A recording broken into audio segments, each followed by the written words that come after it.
This morning, the first in a new series of unexplained mysteries. It was a cold November evening in 1975 when Travis Walton and a crew of 6 others were returning from working in the White Mountains of Arizona. What happened on their way home has become one of the best documented claims of alien abduction and a mystery that has remained unsolved to this day.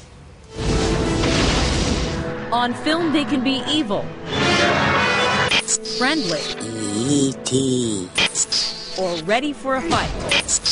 In the 90s movie Fire in the Sky, aliens abduct a logger from Snowflake, Arizona, while the other crew members look on. Travis, get out of there! But this was no fictional close encounter for Travis Walton. The movie is based on his personal story. What's it like for you to come back to these woods where, right off the road where the incident happened? Well, you know, it seems like just yesterday, you know, in a way. A lot of those memories just are so burned into my mind. So tell me what happened that night. We worked till almost dark, and we loaded up our equipment. We're headed out of there, and there's 7 of us in the truck. We're driving along, and we hadn't gone very far. And we saw this glow coming through the trees, and we saw this object hovering there, and it was unmistakable. Illustrations based on Travis's description show the object that made the crew stop in their tracks.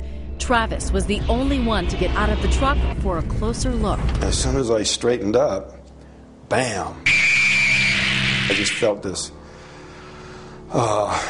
shock. It was kind of like an electric shock, actually.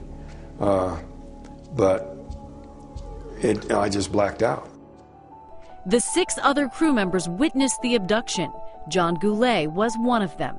To be back out here again like this, that makes me kind of scared now. And you said you saw Travis lifted up in it. When I turned my head, he was crouched down like this, and when I looked back, he was kind of spread out. Fearing for their own lives, the men fled. They returned to the site later that night to find no sign of Travis. A massive search and investigation followed. When he didn't show up after the first 2 or 3 days, we scheduled polygraph examinations for the other individuals that were in the work crew, and they all passed. So while this was going on, what was happening to you? Where were you? What are your memories of how you spent those 5 days? My first memory after blacking out was I was regaining consciousness very slowly. The instant that I saw these creatures and realized where I was, I just went crazy with fear. They had these huge eyes that just seemed to look right into me in this really unbearable way. How did you know it was real and not a dream? You know, they say pinch yourself. Well, I was feeling a lot more pain than that. So, yeah, it was very real. 5 days later, Travis returned. And then you woke up where? I woke up, I was lying face down out of doors. I could recognize this piece of highway as being outside of Houghe. You know, I ran down in here, and it took all the strength I had left to make it to these phone booths. Travis's incredible explanation gained media attention far from the small town of Snowflake, but not everyone believed his story. They were treated very badly. A lot of people made fun of Travis and the whole crew. UFO sightings and stories of alien abductions often do not have enough evidence to convince scientists like astrophysicist Neil deGrasse Tyson. Travis, among many, have described alien encounters, and in principle, I don't have a problem with that. What I need, however, is something more than your eyewitness testimony.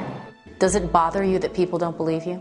It used to bother me a lot more. Anymore, you know, I think the record speaks for itself. Has this event, this single event that happened when you were 22, defined your life? Yeah, it defined my life for me, regrettably. If I had it to do over again, I'd never get out of the truck.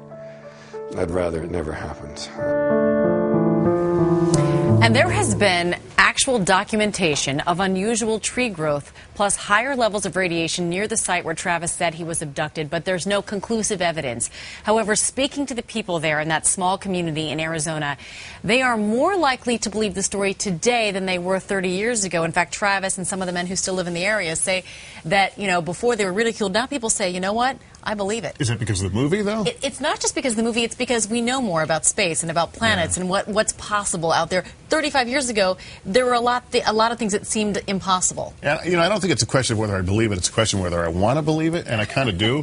Right. I do, too. You kind of do. Yeah. All right. And he made it back safe and sound. That's the good point, I guess, of all of this.